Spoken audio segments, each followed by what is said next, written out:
Welcome to our channel. ఈ రోజు ఈ వీడియోలో 2013 లో మలయాళం లాంగ్వేజ్ లో రిలీజ్ అయిన ఒక థ్రిల్లింగ్ డ్రామా మూవీ స్టోరీని చూద్దాం. ఆ మూవీ పేరే ఎస్కేప్ ఫ్రమ్ ఉగాండా. మూవీ అయితే చివరి వరకు చాలా ఇంట్రెస్టింగ్ గా, కొద్దిగా డ్రామాటిక్ గా కూడా ఉంటుంది. అందుకే ఎక్కడ మిస్ చేయకుండా ఎండ్ వరకు చూడండి. ఇలాగే మరికొన్ని వీడియోస్ ని చూడాలి అనుకుంటే మన ఛానల్ ని సబ్స్క్రైబ్ చేసుకోవడం మాత్రం మర్చిపోవద్దు. Let's start our video.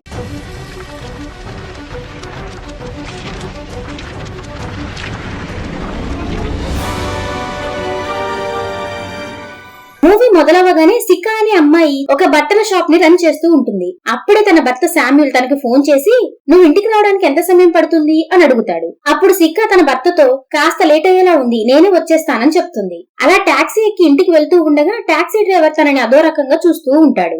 అలా కాసేపటికి సికా తన ఇంటికి చేరుకోగా సరిగ్గా అప్పుడే గన్ షాట్ పేలిన శబ్దం వినిపిస్తుంది.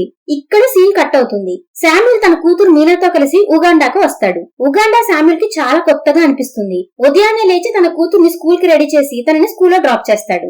ఆ తర్వాత శామ్యూల్ క్లోజ్ ఫ్రెండ్ అయినటువంటి ఫిరోజ్ ని చూపిస్తారు.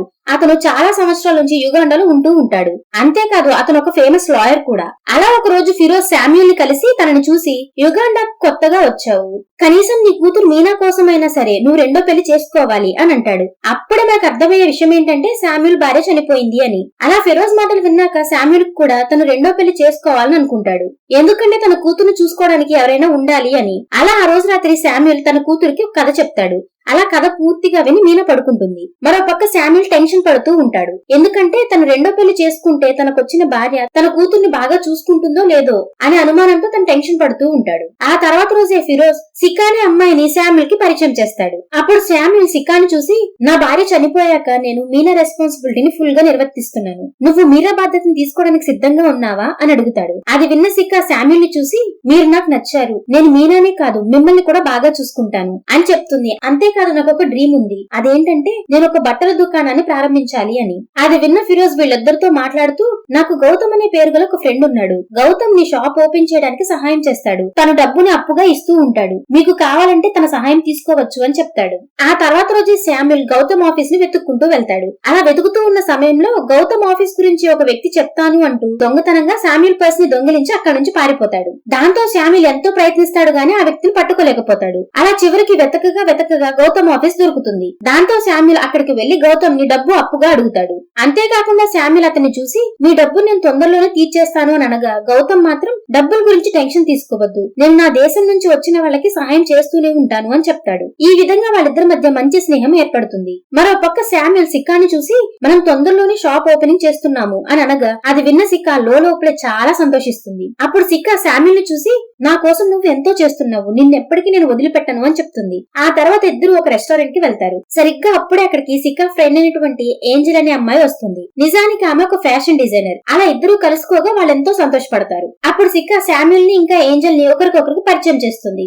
అంతేకాకుండా సిక్కా ఏంజెల్ ని చూసి, నేను తొందరలోనే ఒక షాప్ పెట్టబోతున్నాను, నువ్వు నాకు మంచి డిజైనింగ్ క్లాత్స్ ని తయారు చేసి ఇవ్వాలి అని చెప్తుంది. అది విన్న ఏంజెల్, నేను తప్పకుండా నీ షాప్ కోసం మంచి క్లాత్స్ ని డిజైన్ చేస్తాను అని చెప్తుంది. సరిగ్గా అదే సమయంలో ఏంజెల్ సిక్కాకి తన కొత్త ఫ్రెండ్ అయినటువంటి ఆడ్రాని ఇంట్రడ్యూస్ చేస్తుంది. నిజానికి ఆడ్రా ఆ ఊరి మేయర్ కూతురు. ఆ తర్వాత సిక్కా ఇంకా శామ్యూల్ ఇద్దరు కూర్చొని ఒకరికొకరు ప్రమాణాలు చేసుకుంటారు.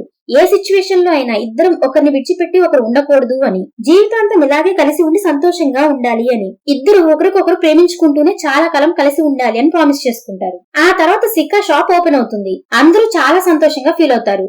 అంతేకాదు మీనా కూడా సిక్కాతో చాలా కలిసిపోతుంది. సిక్కా కూడా మీనాని తన సొంత కూతురులాగా చూసుకుంటూ ఉంటుంది. అలా ఒక రోజు ఏంజెల్ క్లబ్ లో కార్డ్స్ ఆడుతూ ఉంటుంది. సరిగ్గా అప్పుడే ఒక వ్యక్తి ఒక అమ్మాయికి డైమండ్స్ ఇస్తూ కనిపిస్తాడు. దాంతో ఏంజెల్ దృష్టి మొత్తం ఆ డైమండ్స్ మీద పడుతుంది. ఆ వెంటనే ఏంజెల్ ఒక ప్లాన్ వేసి ఆ డైమండ్స్ దొంగిలిస్తుంది. అంతేకాదు వాటిని తీసుకుని సిక్కా దగ్గరికి వెళ్లి ఒక అబద్ధం చెప్పి, నా దగ్గర నకిలీ డైమండ్స్ ఉన్నాయి, నువ్వు వీటిని నా బట్టల్లో డిజైన్ చేస్తావా అని అడుగుతుంది. నిజానికి సిక్కాకి అవి అసలైన డైమండ్స్ అని తెలియక అవి నకిలీ అనుకుని వాటిని తీసుకుని ఏంజెల్ బట్టల్లో వాటిని పెట్టి డిజైనింగ్ చేస్తూ ఉంటుంది. అలా రాత్రి సమయం అయిపోగా తన షాప్ ని క్లోజ్ చేసి ఇంటికి స్టార్ట్ అవుతుంది. సరిగ్గా ఇదే సీన్ తో మూవీ స్టార్ట్ అవుతుంది. అలా సిక్కా టాక్సీ నుంచి ఇంటికి చేరుకోగా అక్కడ తనకి వెంటనే ఒక గన్ శబ్దం వినిపిస్తుంది. నిజానికి ఆ శబ్దం తన వెనక నుంచి వినబడుతుంది.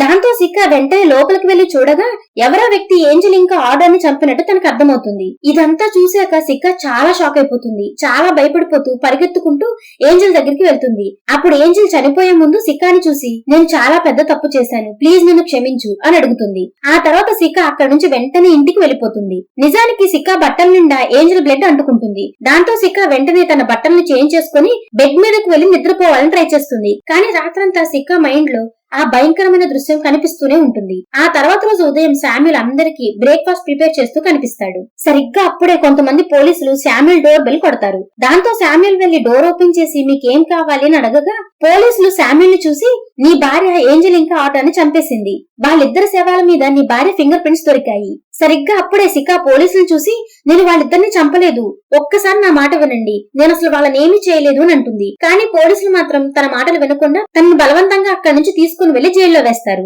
ఆ తర్వాత జైల్లో శామ్యూల్ తనని కలవడానికి వెళ్ళగా అప్పుడు సికా శామ్యూల్ ని చూసి నన్ను మీరైనా నమ్మండి, నేను ఎవ్వరిని చంపలేదు, నేను ఎవ్వరికి ఎటువంటి హాని చేయలేదు అని అంటుంది. అది విన్న శామ్యూల్ సిక్కాని చూసి నేను నీకు ప్రామిస్ చేస్తున్నాను, నిన్ను వెంటనే జైలు నుంచి విడిపిస్తాను అని చెప్తాడు. మరో పక్క పోలీస్ ఆఫీసర్ మార్టిన్ తన అసిస్టెంట్ అయినటువంటి యాడమ్ తో కలిసి ఈ కేసు మీద పనిచేస్తూ ఉంటాడు. మార్టిన్ యాడమ్ ని చూసి నాకు ఈ కేసు గురించి మొత్తం ఇన్ఫర్మేషన్ కావాలి అని అడగగా యాడమ్ మార్టిన్ ని చూసి మనకు సిక్కా అనే పేరు గల అమ్మాయి మీద అనుమానం ఉంది, తనే ఏంజెల్ ఇంకా ఆర్డర్ అని చంపింది అని అనగా మార్టిన్ తనని చూసి నా మాట విను, అసలు హంతకుడు ఎవరో తెలిసేదాకా సిక్కాని జైల్లోనే పెట్టండి అని చెప్తాడు. మరో పక్క లాయర్ అన్నటువంటి ఫిరోజ్ మార్టిన్ కలవడానికి వెళ్లి అతన్ని చూసి సార్ సిక్కా నిర్దోషి, తనని జైలు నుంచి విడిపించండి అని అనగా మార్టిన్ మాత్రం అతని మాటలు అస్సలు వినకుండా నిజమైన హంతకుడు ఎవరో తెలిసేదాకా సిక్కా జైల్లోనే ఉండాలి అని అంటాడు. దాంతో ఫిరోజ్ మార్టిన్ తో గొడవ పడతాడు. అంతేకాదు ఫిరోజ్ మార్టిన్ ని చూసి తనని ఇప్పుడు వదలకపోతే కోర్టులో నేనే తన కేసుని వాదిస్తాను, తన కేసుని సాల్వ్ చేస్తాను అని చెప్పి అక్కడి నుంచి వెళ్లిపోతాడు. ఆ తర్వాత అసిస్టెంట్ ఆడమ్ మేయర్ ని కలవగా మేయర్ అతన్ని చూసి నేను సిక్కాని కలవాలి అని అడుగుతాడు. దాంతో ఆడమ్ రహస్యంగా సిక్కా దగ్గరికి అతన్ని తీసుకుని వెళ్తాడు. అప్పుడు మేయర్ సిక్కాని చూసి నిజం చెప్పు, నువ్వు నా కూతుర్ని ఎందుకు చంపావు అని అడగగా అది విన్న సిక్కా సార్ నేను మీ కూతుర్ని చంపలేదు, ప్లీజ్ నా మాట నమ్మండి, నేను మీ కూతురు దగ్గరికి చేరుకునే సమయానికి తను చనిపోయింది అని చెప్తుంది. కానీ మేయర్ మాత్రం సిక్కా మాటలు అస్సలు నమ్మడు. అంతేకాదు మేయర్ తనని చూసి అయితే నువ్వు నా కూతుర్ని చంపానని ఒప్పుకోవు అంతేగా, సరే అయితే నేను నీ కుటుంబాన్ని చంపేస్తాను అని బెదిరిస్తాడు. అది విన్న సిక్కా చాలా భయపడిపోయి ఏడుస్తూ నేను ఎవరిని ఏమి చేయలేదు, ప్లీజ్ నా కుటుంబాన్ని వదిలేయండి అని అడుగుతుంది. కానీ మేయర్ మాత్రం రివెంజ్ తీర్చుకోవాలని అనుకుంటూ ఉంటాడు. అలా ఒక రోజు రాత్రి శామ్యూల్ తన కూతురుతో కలిసి వెళ్తూ ఉండగా మేయర్ రౌడీలను పంపించి శామ్యూల్ ని బాగా కొట్టిస్తాడు. సరిగ్గా అప్పుడే అక్కడికి ఆంటోనీ అనే పేరు గల వ్యక్తి వస్తాడు. దాంతో ఆంటోనీ వాళ్ళందరినీ కొట్టి శామ్యూల్ ని కాపాడతాడు. దాంతో రౌడీలందరూ పారిపోగా శామ్యూల్ ఆంటోనీకి థ్యాంక్స్ చెప్తాడు. ఆ తర్వాత రోజు శామ్యూల్ పోలీస్ స్టేషన్ కి వెళ్లి నిన్న రాత్రి తన మీద అటాక్ చేసిన రౌడీల గురించి కంప్లైంట్ చేస్తాడు. అప్పుడు ఆఫీసర్ మార్టిన్ శామ్యూల్ ని చూసి నెక్స్ట్ టైం ఆ రౌడీలు మళ్లీ వస్తే నాకు వెంటనే ఇన్ఫార్మ్ చెయ్యి అని చెప్తాడు. నిజానికి శామ్యూల్ కి ఇప్పుడు తన కూతురు గురించి టెన్షన్ పట్టుకుంటుంది. దాంతో వెంటనే తను ఫిరోజ్ దగ్గరికి వెళ్లి తనని చూసి నా ప్రాణాల గురించి నాకు బాధ లేదు, కానీ నా కూతురికి ఏమైనా అవుతుందని భయంగా ఉంది, ప్లీజ్ నువ్వు సిక్కాని వెంటనే జైలు నుంచి విడిపించు అని అనగా ఫిరోజ్ శామ్యూల్ ని చూసి నేను తనని జైలు నుంచి విడిపించడానికి చాలా ప్రయత్నిస్తున్నా అని చెప్తాడు. ఆ తర్వాత శామ్యూల్ తన కూతురితో కలిసి ఒక రెస్టారెంట్ లో తింటూ ఉంటాడు. సరిగ్గా అదే రెస్టారెంట్ లో శామ్యూల్ కి ఆంటోనీ కనిపిస్తాడు. అప్పుడు తన దగ్గరికి వెళ్లి కలవగా ఆంటోనీ శామ్యూల్ ని చూసి అవును ఆ రోజు రౌడీలు నిన్నెందుకు కొట్టడానికి వచ్చారు అని అడగగా శామ్యూల్ జరిగింది మొత్తం చెప్పడం మొదలు పెడతాడు. నా భార్య మీద మర్డర్ కేసు అయింది, తనని జైల్లో పెట్టారు, మేయర్ పంపించిన రౌడీలు మా వెంట పడ్డారు, నేను ఇప్పుడు నా భార్యని నా కూతుర్ని కాపాడుకోవాలి అని చెప్తాడు. అలా శామ్యూల్ మాటలు విన్న ఆంటోనీ నేను నీ భార్యని జైలు నుంచి బయటికి తీసుకురావడానికి సహాయం చేస్తాను అని చెప్పి అక్కడి నుంచి వెళ్లిపోతాడు. మరోవైపు సిక్కా జైల్లో ఉండగా కొంతమంది ఆఫీసర్స్ సిక్కాని కావాలనే తలక్రిందులుగా వేలాడదీసి తనని బాగా కొడుతూ ఉంటారు. నిజానికి ఇదంతా మేయర్ చేయిస్తూ ఉంటాడు. చాలా దెబ్బలు తినడం వల్ల సిక్కా కండిషన్ దారుణంగా ఉంటుంది. ఆ తర్వాత శామ్యూల్ సిక్కాని కలవడానికి వెళ్ళగా సిక్కాని చూశాక శామ్యూల్ నేను నిన్ను ఇలాంటి సిచ్యువేషన్ లో చూస్తానని ఎప్పుడూ అనుకోలేదు అని బాగా బాధపడతాడు. అంతేకాకుండా తనని చూసి నువ్వేం టెన్షన్ పడకు, నేను తొందరగా ఇక్కడ నుంచి కాపాడుతాను అని చెప్తాడు. సరిగ్గా అదే సమయంలో ఫిరోజ్ ని ఎవరో చంపారని తెలుస్తుంది. అంతేకాదు పోస్ట్ మార్టం కూడా చేయిస్తారు. దాంతో ఆఫీసర్ మార్టిన్ అసలు ఫిరోజ్ ని ఎవరు చంపి ఉంటారు, ఇలా చేయడం వల్ల వాళ్ళకి వచ్చే లాభం ఏంటి అని బాగా ఆలోచిస్తూ ఉంటాడు. మరో పక్క ఫిరోజ్ చావు వార్త విని శామ్యూల్ ఇంకా బాధపడుతూ ఉంటాడు. నిజానికి ఫిరోజ్ మీద తను చాలా నమ్మకం పెట్టుకుని ఉంటాడు. ఇప్పుడు ఫిరోజ్ అలా అయిపోవడంతో తన జీవితం ఏమైపోతుందో అని తను ఇంకా బాధపడుతూ ఉంటాడు. ఆ తర్వాత రోజు ఉదయం శామ్యూల్ ఆంటోనీని కలవడానికి వెళ్లి తనని చూసి నేను ఎలా అయినా నా భార్యని విడిపించుకోవాలి అని అనగా అప్పుడు ఆంటోనీ పోలీస్ స్టేషన్ కింద ఉన్న పైప్ సహాయంతో మనం సిక్కాని బయటికి తీసుకురాగలం, కానీ మనకి పోలీస్ స్టేషన్ లో ఎవరైనా సహాయం చేయాలి అని అంటాడు. అది విన్న శామ్యూల్ వెంటనే పోలీస్ స్టేషన్ లో సోనీ అనే పేరు గల ఒక పోలీస్ ఆఫీసర్ ఉంది ఖచ్చితంగా మనకు సహాయం చేస్తుంది అని చెప్తాడు. అది విన్న యాంటోనీ, సరే అయితే మనకి ఎక్కువ సమయం లేదు, నేను డబ్బులు లేకుండా ఎటువంటి సహాయం ఎవ్వరికి చేయను అని అనగా, అది విన్న శామ్యూల్, నీకు కావాలంటే నా ఆస్తి మొత్తం తీసుకో, కానీ ఎలాగైనా సికాని పోలీస్ స్టేషన్ నుంచి బయటికి తీసుకురావాలి అని చెప్తాడు. ఆ తర్వాత శామ్యూల్ సికాని కలిసి, నువ్వేం టెన్షన్ పడకు, నిన్ను బయటికి తీసుకురావడానికి మేం ప్లాన్ వేశామని చెప్తాడు. ఈ ప్లాన్ లో పోలీస్ ఆఫీసర్ సోనీ కూడా మనకు సహాయం చేస్తుంది అని చెప్తాడు. ఆ తర్వాత యాంటోనీ శామ్యూల్ తో మాట్లాడుతూ, సికా బయటికి రాగానే నువ్వు సికాతో కలిసి వెంటనే ఎయిర్పోర్ట్ కి వెళ్లిపోవాలి, మీరు అక్కడి నుంచి యుగాండా వదిలి వెళ్లిపోవాలి, జీవితంలో ఎప్పుడు వెనక్కి తిరిగి రాకూడదు, ఎందుకంటే మేయర్ సికా వెనక పడ్డాడు కాబట్టి, అందుకే యుగాండా మీకు సురక్షితమైన ప్లేస్ కాదు అని చెప్తాడు. ఆ తర్వాత శామ్యూల్ తన కూతురు మీనాని స్కూల్ కి తీసుకువెళ్తాడు. నిజానికి ఇప్పుడు శామ్యూల్ కి ఒక నమ్మకమైన వ్యక్తి కావాలి, ఎందుకంటే సికా జైలు నుంచి వచ్చే వరకు తన కూతురు గురించి తన టెన్షన్ పడకుండా ఉండడానికి. అప్పుడు వెంటనే శామ్యూల్ గౌతమ్ దగ్గరికి వెళ్లి తన ప్లాన్ మొత్తం గురించి ఎక్స్ప్లెయిన్ చేస్తాడు. అది విన్న గౌతమ్ తనని చూసి, నువ్వు చేయడానికి వెళ్తున్న పని ఈజీ కాదు, చాలా రిస్క్ తో కూడుకున్నది అని చెప్తాడు. అది విన్న శామ్యూల్ అతన్ని చూసి, నేను ఇంత రిస్క్ తీసుకోకపోతే సికాని వాళ్ళు కొట్టి కొట్టి చంపేసేలా ఉన్నారు అని చెప్తాడు. అది విన్నాక గౌతమ్ శామ్యూల్ కి సహాయం చేయడానికి సిద్ధమయ్యి తనని చూసి, నువ్వేం టెన్షన్ పడకు, నీ కూతురు మీనాని నేను జాగ్రత్తగా చూసుకుంటాను అని చెప్తాడు. ఆ తర్వాత యాంటోనీ వీళ్ళని చూసి, మన ప్లాన్ ని మనం సండే అమలు చేద్దామని చెప్తాడు. అలా ముగ్గురు కలిసి ప్లాన్ ని సిద్ధం చేసుకుంటారు. అంతేకాదు వీళ్ళ ప్లాన్ గురించి ఎవ్వరికీ తెలియకుండా వాళ్ళు జాగ్రత్త పడతారు. మరో పక్క శామ్యూల్ ఇంటికి ఆఫీసర్ మార్టిన్ వస్తాడు. వీళ్ళిద్దరి మధ్య ఏం కాన్వర్సేషన్ జరుగుతుందో మనకేమీ చూపించరు. సరిగ్గా అప్పుడే యాంటోనీ ఆఫీసర్ మార్టిన్ శామ్యూల్ ఇంటికి వెళ్లడం గమనిస్తాడు. ఆ తర్వాత యాంటోనీ శామ్యూల్ చూసి, ఆఫీసర్ మార్టిన్ కి మన మీద అనుమానం వచ్చిందని నాకు అనిపిస్తుంది అని అనగా, శామ్యూల్ మాత్రం, అలా ఏం లేదు, తనకి మన మీద ఎటువంటి సందేహం రాలేదు, ఆఫీసర్ మార్టిన్ నాకు సికా కేసు గురించి కొంత ఇన్ఫర్మేషన్ చెప్పడానికి వచ్చారు అని చెప్తాడు. మరోవైపు పోలీస్ ఆఫీసర్ ఒక ఖైదీని చాలా క్రూరంగా కొడతారు. దాంతో ఆ ఖైదీ కండిషన్ చాలా సీరియస్ అయిపోతుంది. అదంతా చూసిన సికా లోపల చాలా భయపడుతుంది. తనను కూడా ఇలాగే కొట్టి చంపేస్తారేమో అని తను భయపడుతూ ఉంటుంది. మరో పక్క యాంటోనీ, శామ్యూల్ ఇంకా గౌతమ్ వీళ్ళు ప్లాన్ సిద్ధం చేసుకుంటారు. గౌతమ్ శామ్యూల్ కూతుర్ని తన దగ్గర జాగ్రత్తగా ఉంచుతాడు. ఆ తర్వాత ఆఫీసర్ సోనీ సికాకి ఒక ఇంజెక్షన్ ని వేస్తుంది. ఆ ఇంజెక్షన్ తీసుకుంటే వెంటనే ఆ మనిషి కళ్ళు తిరిగి కింద పడిపోతారు. దాంతో సికా ఆ ఇంజెక్షన్ వేసుకోగానే కింద పడిపోతుంది. దాంతో పోలీసులు వెంటనే తనని ఐసీయూకి షిఫ్ట్ చేస్తారు. సరిగ్గా అప్పుడే శామ్యూల్ ఒక నకిలీ అంబులెన్స్ తీసుకుని జైలు దగ్గరికి వెళ్తాడు. నిజానికి శామ్యూల్ ని పోలీసులు గుర్తుపట్టకుండా ఉండేందుకు తన గెటప్ ని మొత్తం చేంజ్ చేసుకుంటాడు. దానివల్ల అతన్ని ఎవరూ గుర్తుపట్టలేకపోతారు. మరో పక్క ఒక ఆఫీసర్ మెడిసిన్స్ ఉన్న బాక్స్ ని తీసుకుని సికా ఉన్న గదిలోకి వెళ్తాడు. సరిగ్గా అప్పుడే సికాకి మెలకువ వస్తుంది. దాంతో సిక్కా వెంటనే ఆఫీసర్ ని వెనక నుంచి కొడుతుంది. ఆ తర్వాత మందుల బాక్స్ ను ఓపెన్ చేయగా అందులో శామ్యూల్ ఇంతకు ముందే ఒక సెల్ ఫోన్ ని పెట్టి ఉంటాడు. అది తీసుకున్న సిక్కా వెంటనే శామ్యూల్ కి ఫోన్ చేయగా శామ్యూల్ సిక్కాకి అక్కడి నుంచి ఎలా రావాలి అని డైరెక్షన్స్ ఇస్తూ ఉంటాడు.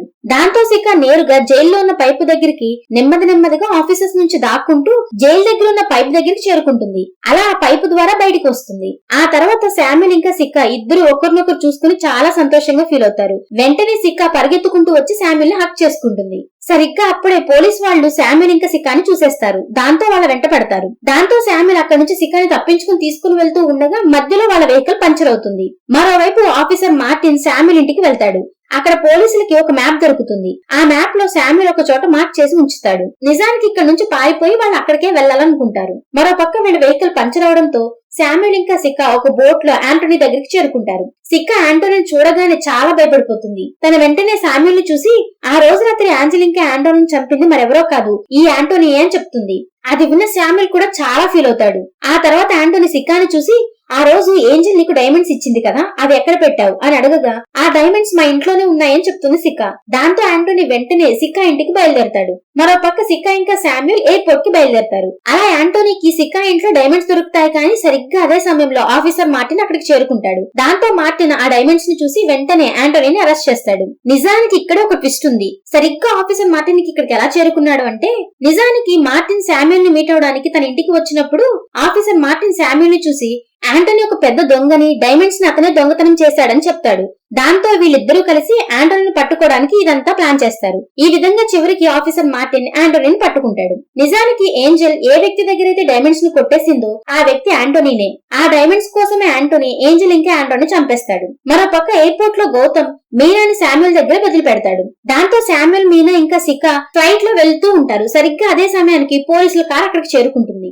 అలా పోలీస్ కార్ వీళ్ళని ఫాలో చేస్తూ ఉండగానే ఫ్లైట్ టేక్ ఆఫ్ అవడంతో శామ్యూల్ తన కుటుంబంతో కలిసి అక్కడి నుంచి వెళ్లిపోతాడు. అందువల్లే పోలీసులు వాళ్ళని పట్టుకోలేకపోతారు. నిజానికి ఆఫీసర్ మార్టిన్ శామ్యూల్ కి సహాయం చేయాలి అనుకుని ఆ మ్యాప్ ని చింపేస్తాడు. ఎందుకంటే శామ్యూల్ కుటుంబం ఎక్కడుందో పోలీసులకు ఎన్నటికీ తెలియకూడదు అని తను అలా చేస్తాడు. అంతేకాదు పోలీసులు చివరిగా ఆండోని జైల్లో వేయడంతో ఈ మూవీ ఎండ్ అవుతుంది. కిమ్ ఒక్క బ్యాడ్ హ్యాబిట్ వల్ల ఎలా ఒక మర్డర్ కేసులో ఇరుక్కున్నాడు, తనని మర్డర్ కేసులో ఇరికించి తనని ఇబ్బంది పెట్టి భయపెడుతున్నది ఎవరు, అసలు కిమ్ కు ఉన్న ఆ బ్యాడ్ హ్యాబిట్ ఏమిటి, కిమ్ కి వ్యతిరేకంగా సాక్ష్యాలు అన్ని ఉండడంతో పాటు కిమ్ పోలీసులకి రెడ్ హ్యాండెడ్ గా దొరికిపోయినప్పటికీ కిమ్ ఆ హత్యలు చేయలేదు అని పోలీసుల దగ్గర నిరూపించగలడా లేదా అన్నదే 2024లో కొరియన్ లాంగ్వేజ్ లో రిలీజ్ అయినటువంటి ఫాలోయింగ్ మూవీ స్టోరీ. ఈ కొరియన్ మూవీ ఫుల్ మూవీ స్టోరీని తెలుగులో వినాలి అనుకుంటే ఈ వీడియో డిస్క్రిప్షన్ లో ఉన్న లింక్ ని క్లిక్ చేసి చూడండి. Thanks for watching. జై హింద్. ఈ మూవీ మీకు ఎలా అనిపించిందో కామెంట్ చేసి చెప్తారు కదా. మీరు చేసే కామెంట్స్, లైక్స్ అండ్ సబ్స్క్రిప్షన్స్ మాకు నెక్స్ట్ వీడియో చేయడానికి ఎంతో ఎంకరేజ్మెంట్ ని ఇస్తాయి. ఈ వీడియో కనుక మీకు నచ్చినట్లయితే మీ ఫ్రెండ్స్ అండ్ ఫ్యామిలీతో కూడా షేర్ చేసుకుని తప్పకుండా సపోర్ట్ చేస్తూ ఉండండి. Thank you everyone for watching.